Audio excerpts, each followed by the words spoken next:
চলে এলাম আরেকটা রান্না নিয়ে। তা রান্নাটা করব আমি পুঁই শাক আর মাছের মাথা দিয়ে তরকারি।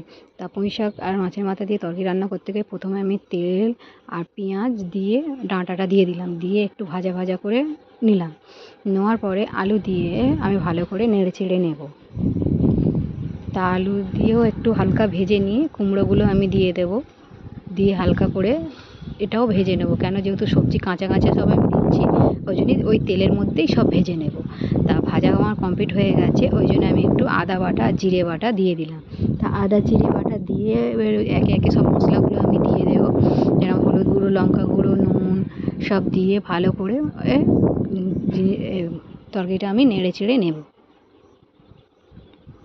তা তরকারিটা আমার ভালো করে নাড়াচাড়া হয়ে গেছে। এবার আমি মাছের মাথাটাকে দিয়ে দেবো, যেহেতু মাছের মাথা ওই জন্য একটু আমি আগেই দিয়ে দিলাম, তাহলে মশলার সঙ্গে মাছের মাথাটা অ্যাড হয়ে যাবে আর খেতেও ভালো লাগবে আর গন্ধটাও থাকবে না আঁশটে, ওই জন্যে আমি মাছের মাথাটাকে আগে দিয়ে দিলাম। তা মাছের মাথা দেওয়ার পরে এবার আমি পুঁই শাকের পাতাটা দিয়ে দিলাম। তা পুঁই শাকের পাতা দিয়ে আমি ভালো করে নেড়ে চেড়ে দেখো তরকারিটা দেখো কত সুন্দর হয়ে এসছে।